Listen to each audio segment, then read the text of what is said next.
आज के दिन देखो लोकसभा का चुनाव सब कहते 400 पार 400 पार 400 पार, और मेरे से ये पूछे थे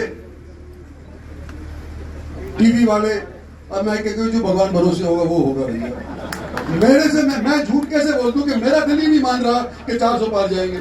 कार्यकर्ताओं के सामने भरे मंच से बीजेपी के 400 पार के नारे पर सवाल उठा रहे ये नेता राव इंद्रजीत सिंह हैं। इंद्रजीत सिंह गुरुग्राम लोकसभा सीट से जीतकर अब बतौर बीजेपी सांसद लोकसभा पहुंच गए हैं, लेकिन कार्यकर्ताओं के बीच इस बात को कबूल करें कि लोकसभा चुनाव में उनकी पार्टी बीजेपी का 400 पार वाला नारा झूठा था और भगवान भरोसे ही दिया गया था। आज के दिन देखो लोकसभा का चुनाव सब कहते 400 पार 400 पार 400 पार, और मेरे से ये पूछे थे टीवी वाले, अब मैं कहती जो भगवान भरोसे होगा वो होगा भैया। मेरे से मैं झूठ कैसे बोल दूं कि मेरा दिल ही नहीं मान रहा कि 400 पार जाएंगे। हरियाणा की गुरुग्राम लोकसभा सीट पर राव इंद्रजीत सिंह बीजेपी के टिकट से मैदान में थे और उनके सामने कांग्रेस के उम्मीदवार राज बब्बर थे।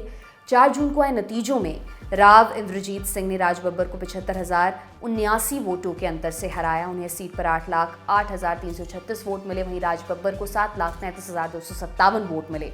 दैनिक भास्कर की रिपोर्ट के मुताबिक राव की गुरुग्राम सीट पर यह लगातार चौथी जीत है। इस चुनाव में राव ने अपने नाम एक और रिकॉर्ड किया है, वो रिकॉर्ड है 6ठी बार लोकसभा सांसद बनने का। खैर, पुराने कांग्रेसी रहे राव इंद्रजीत सिंह 2014 के लोकसभा चुनाव में कांग्रेस का हाथ छोड़ बीजेपी में आ गए थे, जिसके बाद वो मोदी सरकार के दोनों टर्म्स में मंत्री भी रहे, लेकिन इस बार सियासी परिस्थिति बदल गई है। आज के दिन हमारी सरकार बन रही है, इसमें कोई दो राय नहीं, लेकिन मिली जुली सरकार बन रही है। पहले ऐसी सरकार नहीं बन रही है। क्या होगा मेरा मुझे नहीं पता, लेकिन ये मैं कहता हूं कि अच्छा जरूर होगा, क्योंकि आगे हरियाणा के इलेक्शन।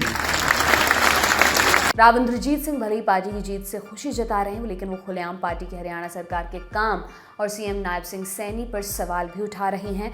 उन्होंने कहा कि सरकार कहती है कि बिजली सरप्लस में थी तो चुनाव के समय बिजली क्यों कटवाई, ये सवाल पूछे जाएंगे। उन्होंने आगे कहा, हम चाहते थे कि मोदी ही जीते और वो बन गए, लेकिन हरियाणा का अब सीएम कौन बनेगा इस पर विचार होना चाहिए। तो इस चीज का ये है, थोड़ा सा मलाल समझ लो कि हमने 2 बार हरियाणा के अंदर सरकारें बनाई,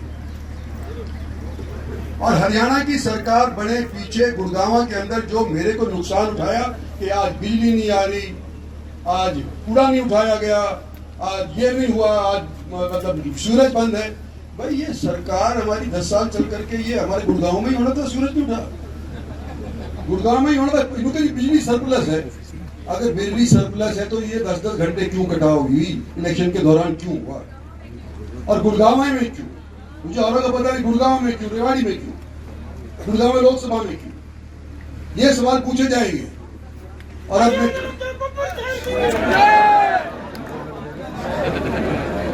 मैं आज आपसे ये कहना चाहता हूँ मोटे मोटे तौर के ऊपर कि भाई पार्टी के डिसिप्लिन में मैं रहा, पार्टी के डिसिप्लिन में आती रही। हमने चाहा कि नरेंद्र भाई मोदी को प्रधानमंत्री बना दिया जाए, तुमने बनाया, हमने बनाया, अभी भी आज के दिन देश की जनता ने बनाया, नरेंद्र भाई मोदी बन गया। हरियाणा का चीफ मिनिस्टर कौन बनेगा? ये सवाल अब हमारे सामने आएगा, तो सोचेंगे, विचारेंगे, बात करेंगे, पार्टी से भी करेंगे, पार्टी की टिकट लाने की कोशिश करेंगे।